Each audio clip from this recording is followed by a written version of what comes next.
Top 3 things you think you know about a pandemic crisis and a novel coronavirus. Number 3, the president really needs to be listening to Dr. Fauci. How many believe that? You can be honest. He has served under 6 presidents, right? The first operative term here, for those who took grammar, is the word served under, which is like the relationship between you and your boss. Should your boss listen to you? Let me know how that works out, because we are in an age of miracles and evolving science. But the other big reason why that is a misconception is because most of us probably know that Brad Pitt played him in the movie, but have no idea exactly what job he has performed working for 6 presidents. Well, let me tell you, Dr. Fauci has a lot of opinions about a lot of things. And there's something that we say about what opinions are like. But he is the director of the National Institute for Allergy and Infectious Disease, or NIAID. And that is the medical research division for the National Institutes for Health. Does the R&D guy at the health division at your company replace the CEO? Perhaps at your company, but not in the Constitution, where none of those government agencies are even listed. Number 2. Here's a great one. Masks save lives. How many people believe that? I mean, it sounds plausible. It sounds like something that would make sense, right? Again, you can be honest. That is why we're giving this class on trying not to be a sucker, because if you're ever invited to a poker game and don't know who the sucker is, it's probably you. But to answer this question, we're going to break this down into 2 parts, number 2A and number 2B. Number 2A, Dr. Ralph Northam is the only physician currently serving as a state governor, and he has advanced the proposition that even a bandana can protect you from infection. Now, for people that actually have to make personal protective equipment, that is the PPE acronym you may have heard, that prepositional phrase, remember grammar, from infection, got the preposition from infection, is very important, because that is interpreted as what we refer to as ingress infection. Ingress going in, egress coming out.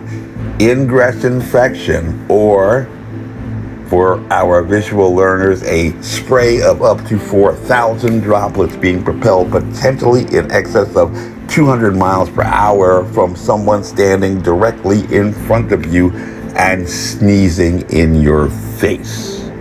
Scientists have actually performed tests, fluid dynamics, and these very technical tests have determined that those droplets are moving fast, but are also subject to gravity and are more likely than not going to land on a target at a lower altitude than from where they were expelled. They're moving down very, very fast. But the really important thing is that the National Institute for Occupational Safety and Health, NIOSH, actually got way ahead of the power curve in 2010 and considered what would happen if there was a pandemic crisis at some point in the future. Who knew we would be here? And if pandemonium prevailed, as it has, panicking citizens would attempt to hoard critical PPE from essential workers. That would create shortages for essential workers involved in the public health professions trying to deal with the pandemic crisis, which would not be a good thing. And as late as March, on the website for the Centers for Disease Control, CDC, you will actually discover strategies that were planned to withdraw medical grade masks like N95 masks that are equipped with a respirator from the general public, including canceling elective surgeries and removing masks from visitor areas. But that study definitively determined using a Model 8130 automatic filter tester, as well as a TSI 3160, which are the gold standard apparatuses that we actually use to test and rate medical grade PPE, if you do not know.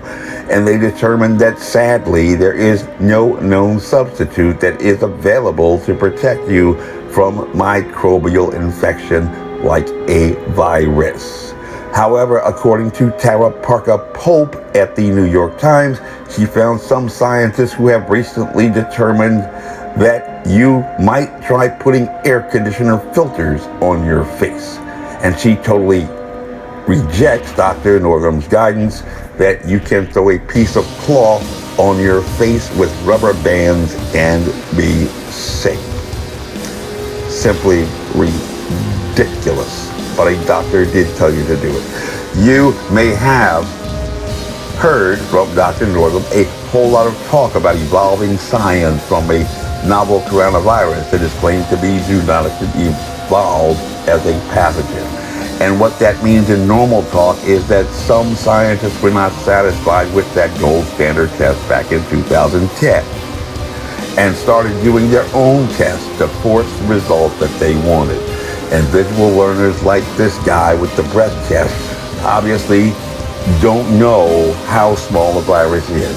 If you have ever been tear gassed while out protesting for justice, just consider that the largest SARS-CoV-2 particle is 6 times smaller than the active ingredient in tear gas in its smallest configuration. So the answer to number 2A, will anything less than medical grade protection prevent you from being infected by a novel coronavirus, is no. It helps to understand how a medical grade N95 mask works as opposed to that thing that you have on your face. Let me explain very, very briefly. An N95 mask is hydrophobic. Hydrophobic, that means it repels water, which also means that if you have that on your face, it's probably going to make it very, very difficult to breathe because it's also got a seal that has to be specifically fitted to your face. You cannot breathe. That's why it has a respirator on it. That's a respirator. That's a filter that's going to filter out particles and give you good air. Good air. That's what's going on there. Big, big difference. If you didn't have a respirator, you might asphyxiate yourself. However, with a cloth mask, it's got holes, it can breathe, it's cotton, you know. But the thing is that the reason why that does not work in the ingress form, but rather we have recommended it inside the egress form of infection. We call it mass control, is because that is hydrophilic. Hydrophilic, this is a technical term. That means that it absorbs water. And it also helps to facilitate evaporation. What's going to happen is those droplets are going to be coming out of your mouth and speaking and talking and breathing. And immediately as soon as they hit air, they're going to start to evaporate. Well, that COVID-19 catcher sitting on your face is basically going to expedite the process of evaporation, but it's also going to provide a nice little place for larger droplets, like you see inside this wonderful study for visual learners. It's going to absorb those large droplets, those large chunks of water that are not able to pass through the mask. What's happening to the droplets that are smaller, that you can't see because they're too small to see? Well, you're probably not going to see them because they're too small to see. Why some people don't understand that, I don't know. Were it not the law, you could leave home without a mask. And under the laws in Virginia to protect PPE, remember that important thing, if you grab an N95 mask to protect yourself and wear it in public, you've just committed a Class 6 felony under the old law that prohibits wearing a mask in public if you are over the age of 10. So if you're terrified out of your mind about this pathogen, just stay at home. But ask yourself the question, how you have lived so far has to be one of those great mysteries that you need to figure out.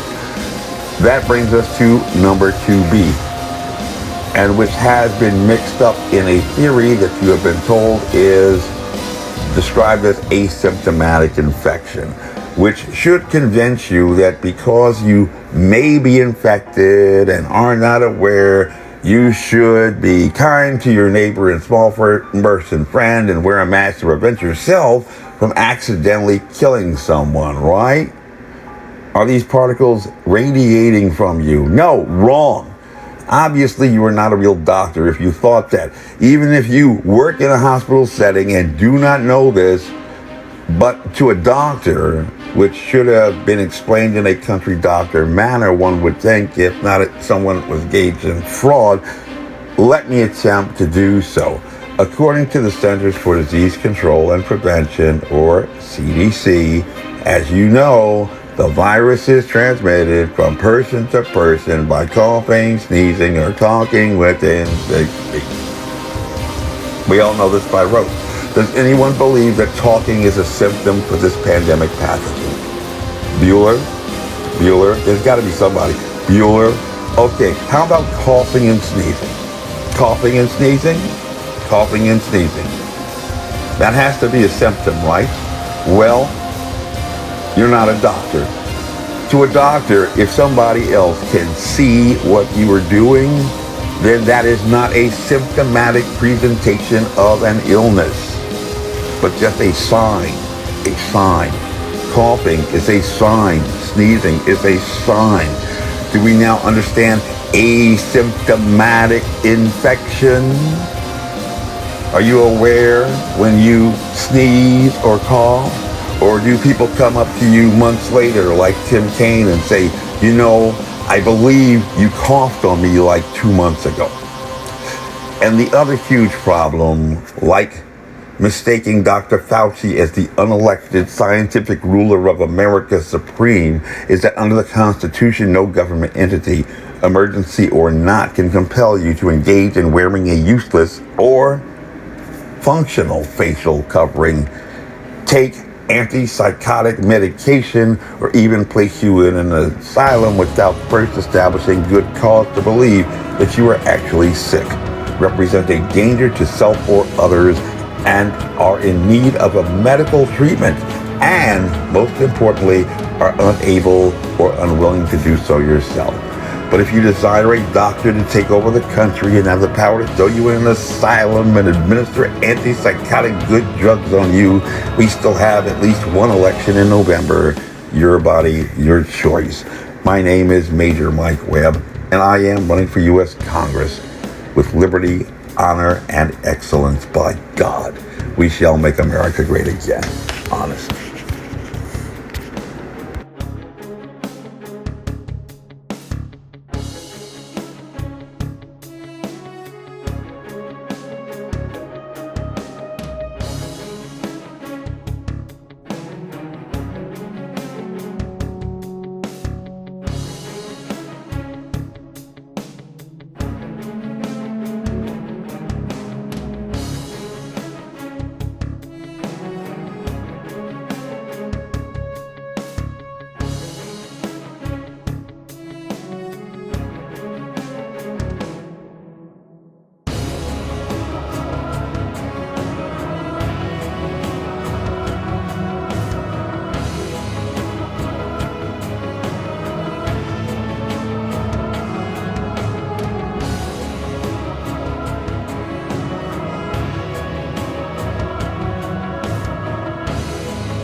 This advertisement was authorized by Mike Webb.